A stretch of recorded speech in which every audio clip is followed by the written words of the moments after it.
Africa. Thanks for having me. You're welcome. So talk to us about Mazeppa Bay and talk to us about the uniqueness of the destination, both for local and international visitors. So Mazeppa Bay is an extremely beautiful place on the wild coast, exactly like you've mentioned. It doesn't have only beaches and incredible fishing. And if any of your listeners around the continent or further are interested in warm waters, beautiful landscapes, and history, they should definitely make their way to Mazeppa Bay because people were settled there 100,000 years ago, and the East London Museum has documented the middens there from the Khoisan area, and also different rich isiXhosa history and traditions. But we also draw attention that the name of Mazeppa brings together South Africa and Ukraine in a very unique way, because the name Mazeppa comes, the surname Mazeppa is of the Ukrainian leader from the 17th century, while Mazeppa has never traveled to South Africa.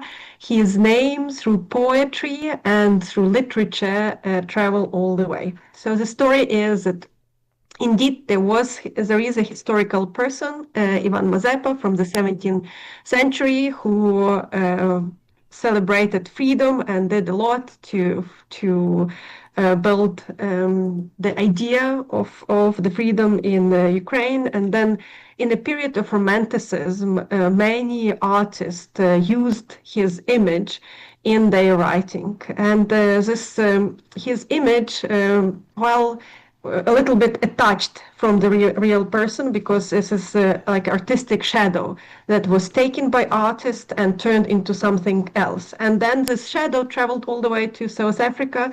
So South African poets also wrote about Mazeppa. So one of the poems that really promoted the name Mazeppa in Western Europe and beyond was Byron. He wrote a poem that about Mazeppa as an idea of freedom, idea of speed, and it became common to name ships Mazeppa, and one of such ships was built in the 19th century.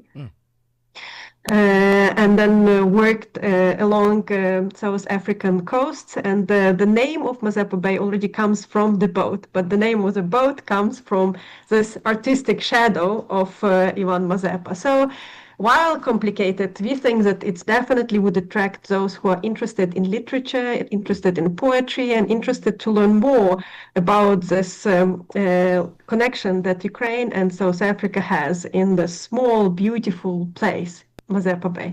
It's 20 minutes after 2 p.m. Central African time. We continue the conversation with Dzvinka Kachur, co-founder of the Ukrainian Association of South Africa and vice president of the Ukrainian World Congress for Africa, to tell us about this new unveiling of a new information sign at the View Mazeppa Bay Hotel, the relationship between South Africa and the Ukraine. We continue with the conversation right after this. Midday vibes, great programming, and good company. This is Channel Africa. Hi there. Do you want to elevate your business and give it a voice in South Africa and Africa as a whole?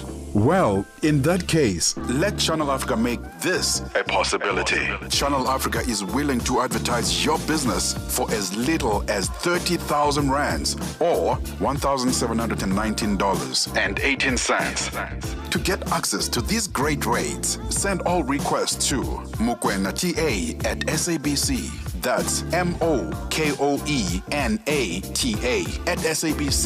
Channel Africa, the African perspective. Mosito and Lekhuleni on the upside.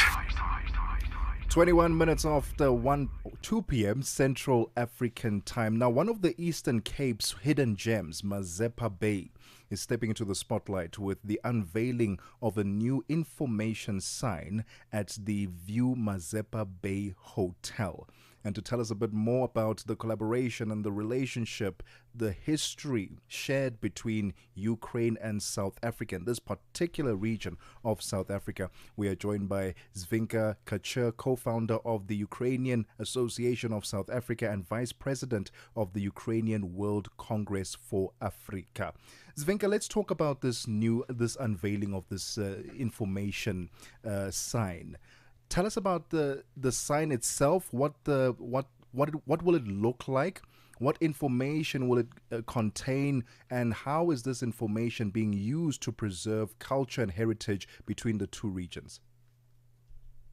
Thank you. So the sign will feature the beauty of the wild coast. You'll be able to see the sea, and there is also a schooner, the Mazeppa schooner, that gave the name for Mazeppa Bay, as well as in the wave. The wave are incorporating the portrait of Ivan Mazeppa, and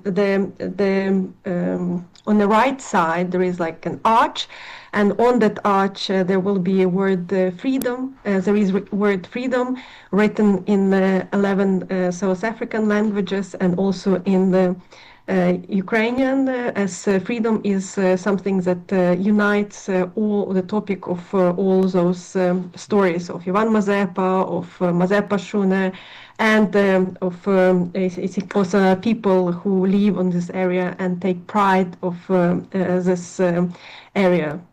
So there is also a QR code, so people would be able to read more. They would be able to read the different poems. They would be able to read the history as well as information about the maidens and how the story of a little bit of a story of this area. This is fascinating, Dzvinka, but I'm really interested because obviously this is now opens up opportunity for more and more people to know about Mazeppa, which is actually forms part of the Nquma local municipality in the Eastern Cape. And speaking of the local community in Nquma, let's talk about how this particular, project is going to impact the locals. What programs, what initiatives do you have that are going to impact the student community, for example, little children that go to school? How are they going to benefit from this brand new revelation of the information sign, and perhaps other work and economic and social opportunities for the locals? Thank you. So Umasipala Nquma is largely depending on tourism opportunities. The View Mazeppa Bay Hotel is one of the key drivers for local economy. It's not largely populated. There are 26 permanent people who are employed in the hotel, but the hotel has 100 rooms, so there are many more opportunities. And those who followed the Mazeppa Bay story know that this is a state-owned hotel that is managed by Eastern Cape Development Corporation, and since last year it's led by the local businesswoman from Tata, who is leasing it and wants to bring it back to life. So we are confident that because it's locally driven initiative, because there is such a strong connection to the area, it would definitely benefit the local households. At the moment, the critical challenge remains that the infrastructure to get to the hotel remains quite poor, and we really hope that by bringing more attention to the area, we will also draw attention to any opportunities that can help to develop the infrastructure. Absolutely. Dzvinka, let's talk about the sign as it stands right now. Is it up, or are we still waiting for the sign to be unveiled? Or just give us the dates, rather, I think that would be ideal. The dates when it will be unveiled and when people can start going down to Mazeppa Bay to start experiencing the area and also the stories and the poetries and the history. So the unveiling will be happening at the first week of September, and anyone can visit then the Mazeppa Bay and go to the hotel where you can taste different dishes and enjoy the view, the beautiful view of the area. All right, Dzvinka, thank you so much. I think perhaps, just for me, I think in finality, perhaps if you could just reiterate the partnership between South Africa and the Ukraine through the unveiling of the sign. I think that's important to also establish and understand going forward. Perhaps there's something that we may have missed there. No, so I think the partnership is in the sense that not many people know that this geographical location has a connection to Ukraine. Because when we were asking people, do you know where Mazeppa Bay comes from? And it's this hotel is like an institution. People were there going for decades. The same families would go. It's very, very famous for fishing. It attracts lots of people to go, but people wouldn't know where that name comes from. So we hope that by explaining the connections between Ukraine and South Africa, we will revitalize. Because very often people say, "Oh, this must be a Zulu name," even it's Isixhosa area. So we hope that this will also draw attention for people to learn about the literature, about poetry, and how it connects different countries like Ukraine and South Africa. And besides the literature, the poetries, and also the fishing that you mentioned, what other activities that first-time visitors can expect to experience there in Mazeppa Bay? So I think you can do kayaking. You can also do a lot of walks along the coast. There are a few very famous multiple days walks that one can do in the area. But it's also there are dunes, so you can go sand sliding for those who are more adventurous and physically able to do that. So there is all the fun that the sun, beach, and very hospitable people can bring. This sounds extraordinary, and I think what's really interesting and fascinating for me is to learn about, just the history of Ivan Mazeppa, and I mean, this is history that dates back to the 16th century, so it is a long 17th. 17th century, I beg your pardon. So it is a long history that one can explore.